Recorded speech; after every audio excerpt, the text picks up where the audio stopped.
Joe Haley, there's one thing I'll say for you. You've done a good job. You know how to handle men, and you know how to keep the line moving. Thanks, Mr. Brooks. You work hard, Joe. You're a good foreman. Yes, women workers do present problems, Joe. It's tough, I know, but there are thousands of others, just like you all over the country, facing the same problems.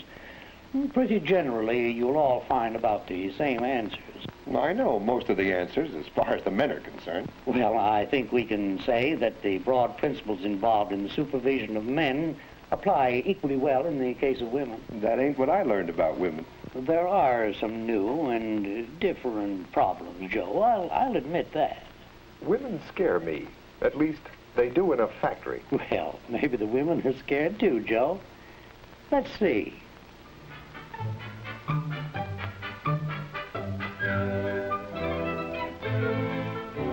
Most of them are working on their first industrial jobs, Joe. It's a totally unfamiliar world.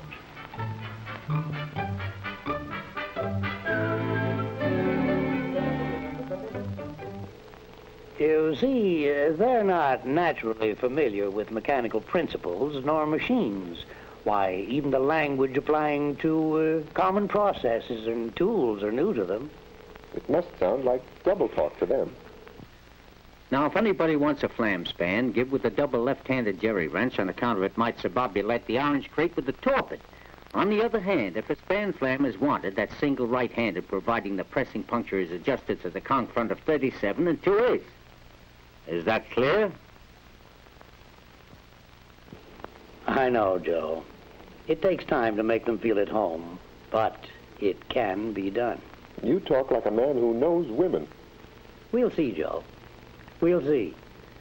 You know, women workers can be surprisingly good producers, and it helps a lot to get them off to a good start. When breaking in any new worker, and of course especially a woman, you've got to explain every angle of the process down to the last detail.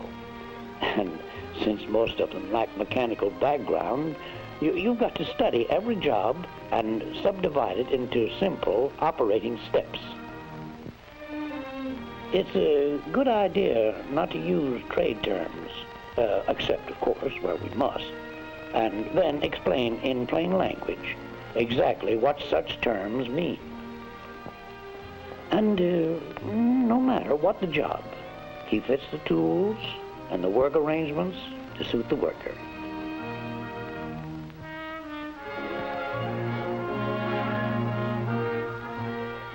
Women workers don't mind routine, repetitive work, and they're particularly good on work that requires high finger dexterity or an unusual sense of accuracy. The inspection foreman did a good job of breaking in those girls. He remembered that what's old stuff to you and me is brand new to them. And I was just thinking what a dub I'd be doing something that's old stuff to my wife, but new to me. Well, like baking a pie. How did it go today, Joe? Oh, all right. You troubled about something? No, everything went all right, Molly, but... You know, I had 7 requests for time off today. Well, I guess women don't realize what it means to stick on the job. Maybe they don't. How was your day? Oh, pretty quiet. I did the washing this morning and cleaned the house. And I took Junior to the dentist. Hmm? And did the shopping. I put up 16 jars of jam this afternoon. Then I went to work on Junior's clothes. Joe, I'm sorry supper's late. Nice going, old lady.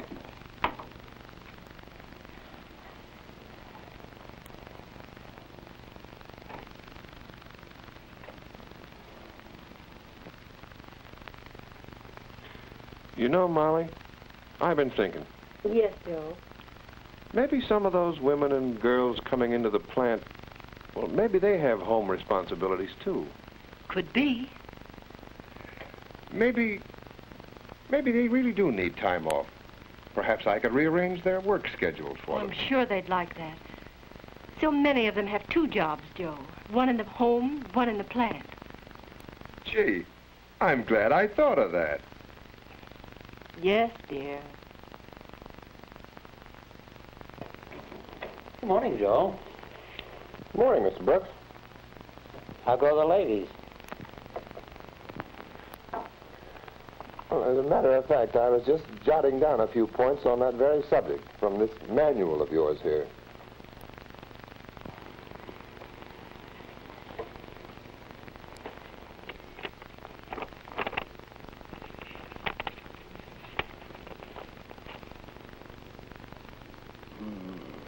Women are individualistic by nature and are apt to make a personal application of any action, rule, or regulation.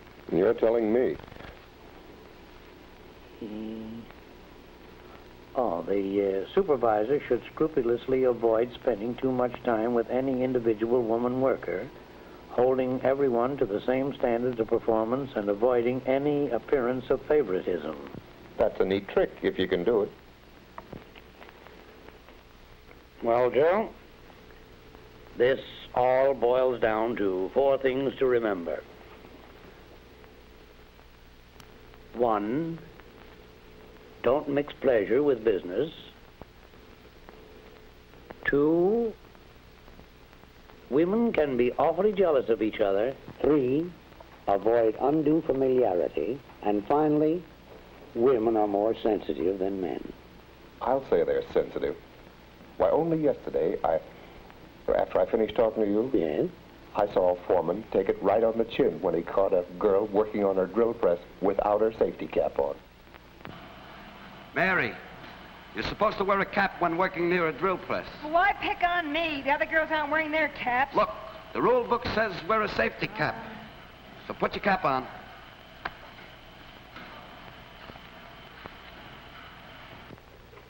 There. You see what I mean? They give you an argument, and a crazy one at that. Yes. A man probably would have kept the argument about himself and not trapped the foreman the way she did. What do you mean, trap him? Oh, Lord bless him. It's an old stunt, Joe. You go after a woman worker on one point, and she switches the issue. Well, why limit that to women? Now, the issue was, why wasn't she wearing a cap? Yeah. And she switched him to the fact that the other girls weren't wearing theirs. And all he did was stand on his dignity. A bit stuffily, I might say. Now, if she had been a man, he wouldn't have laid down a safety rule so arbitrarily. You know, Joe, you've got to tell them the why of every rule, particularly women. Now, suppose he had handled it in this way.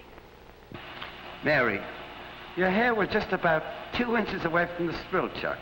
And that's why we asked you to wear a cap so that your hair don't get caught. Well, gee, You see, rules are here to protect you and the other girls working around you.